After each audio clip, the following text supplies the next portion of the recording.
faiblesse ou équipe bi la wala qu'est-ce qui s'est réellement passé parce que sentir nañu ne lu ci ëpp ci duel yi dañ ko doon perte maanaam déchets yi dafa xawoon na bëri par rapport ak foofu merci. waaw dëgg la moom c'est sûr amoon na déchet aussi perte nañ duel yi bari te tey jii nii football ku bëgg gagner say match il faut ngay gagner say duel ba pare être propre techniquement mais avec suñu équipe ak maturité am génn na si match bi mais tamit mën nañu wax ni c'est Gambie moo ñu teg ay problème te tamit bu ñu fàtte tamit ñun ça fait que 2 jours la ñu ñibbisi fraîcheur physique bi daf si xaw a jouer trop mais tamit duñu wéer lépp foofu parce que tey dañu xam ni opposition bu ñu amoon équipe bu mag lañ dajal te équipe bii ma gis si kanam du yomb a jouer. Bonsoir coach, Soda Thiam, Radio Futur Média RFM. Toutes mes félicitations pour cette victoire. Alors Pape Djibril l'a dit tout à l'heure, ce que vous avez retenu donc de ce match, mais moi j'aimerais avoir un petit bilan de ces 2 matchs amicaux déjà joués. Je sais bien que les sélectionneurs n'aiment pas parler des joueurs, mais comment est-ce que vous avez eu ce que vous cherchiez, surtout pour les novices? Et aussi le comeback de Bamba Dieng. Est-ce que vous avez eu ce que vous cherchiez sur ces 2 matchs? Bonsoir Soda, je sais, vous êtes des journalistes, vous creusez pour savoir. Vous voulez vraiment anticiper sur la liste qui va arriver, mais il faut être vraiment patient. Donc voilà, mais comme je l'ai dit, c'est collectivement. Donc il y a eu des bonnes choses sur ces 2 matchs, aussi il y a eu des mauvaises, même si on a gagné, comme on dit, les matchs amicaux aussi, c'est pas que le résultat qui compte. Il y a des choses qu'on veut mettre en place, il y a des choses qu'on veut garder et voir aussi comment les améliorer, il y a tout ça. Mais après, des joueurs comme Bamba, on a vu l'envie qu'il a eue, on dirait même pas qu'il avait quitté cette sélection. Et c'est ça, c'est la beauté de ce groupe. Donc voilà, avec nous nous visite, c'est un collectif qui a gagné. Merci. Fatou. Bonsoir coach, félicitations. Je rebondis sur la question de Soda. Est-ce qu'on parle de la liste? Il faut anticiper, on est à quelques mois de la Coupe du Monde. Est-ce que vous avez en tête une partie des joueurs qui seront dans ce groupe-là pour la Coupe du Monde? Merci. Je pense que, bonsoir, on est pressé. Mais il nous reste 4 mois. Donc, il nous reste que 2 mois. Donc, tellement que... Mais après, voilà, il y a les performances en club qui vont jouer. Ça, c'est sûr et certain. Parce que maintenant, on sait que être champion d'Afrique ne te donne pas le ticket de la Coupe du Monde. Parce que maintenant, on suit tout le monde. Et ils le savent. Et on en a parlé. Donc maintenant, ce qui reste...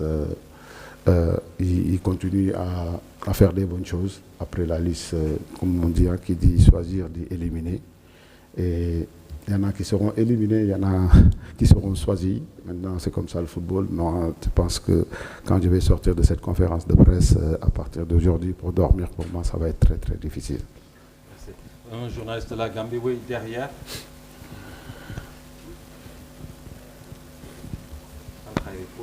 Assalamu alaikum. Cheikh Tidiane Gueye, Capital FM Gambia.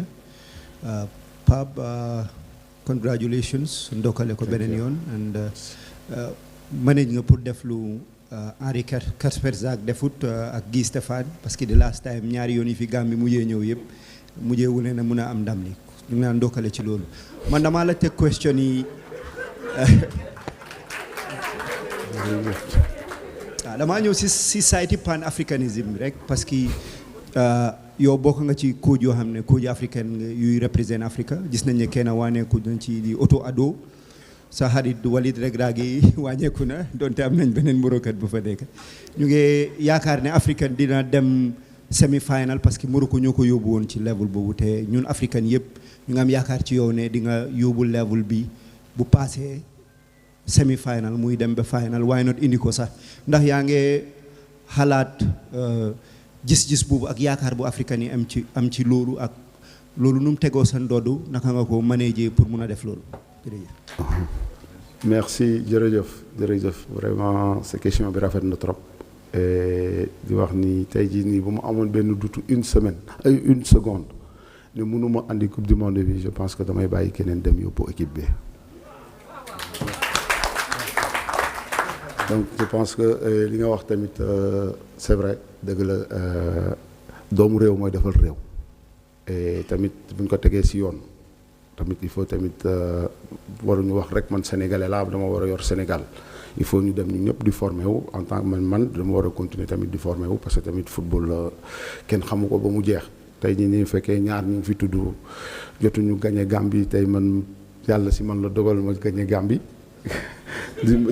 di jéggalu tamit parce que tamit Gambie suñuy nit ñoo bokk on est des frères voilà tey tamit faut souligner tamit liggéey bu rafet bu Gambie di def parce que tey jii ni équipe bii ma gis naa ko waxaat dina sonal équipe yi bari donc voilà man dañuy sant yàlla et continuer liggéey bi dara di xam ni dara day soog a door rek dañuy continuer liggéey di tamit di remercier tamit suñu fédération bu ma jox équipe bi parce que tamit ñoom ñoo ma ko jox bu dul woon ñoom du ma ko téye léegi maintenant lu des mooy jéem a continuer di liggéey teg affaire yi ci raay yi et tamit di ñaan yàlla fu ñu jëm voilà yàlla def ci jàmm ak salaam.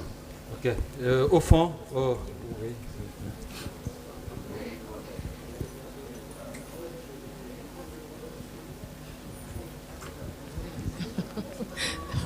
Bonsoir coach, félicitations, c'est Fatoumata Savané de la RTS.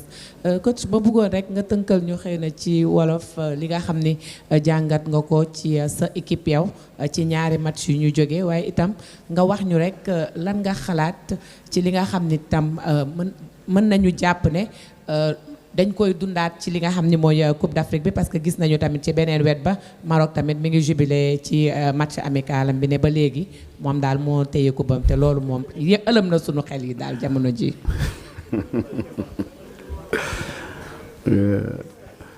bon tey jii nii bu may tiré bilan ci ñaari match yi bilan bi positif na parce que am na résultat am na tamit ay yu baax yu ñu def am na tamit ay yu bon te tey jii nii booy dem ci compétition ngay jouer gis yu bon yi lu am solo la moo gën nga dem ba yegg foofu di ko soog a gis donc lépp lu si bon dinañ ko saytu bu baax a baax jéem ko corriger dem ci baax tey boo xoolee tamit si ñaari match nga dugal ci 5 buts mooy wane ni animation offensive bi am na si lu bari lu baax tamit jël nañ ci benn but sur coup de pied arrêté xam nañ tamit coupe du monde bi mun na ci match yi pour mu débloquer mun na ci jouer sur ça comme dugal nañ ci déjà baax na beneen yoon mun nañ jéem a moytu pour bañ a jël but surtout mais après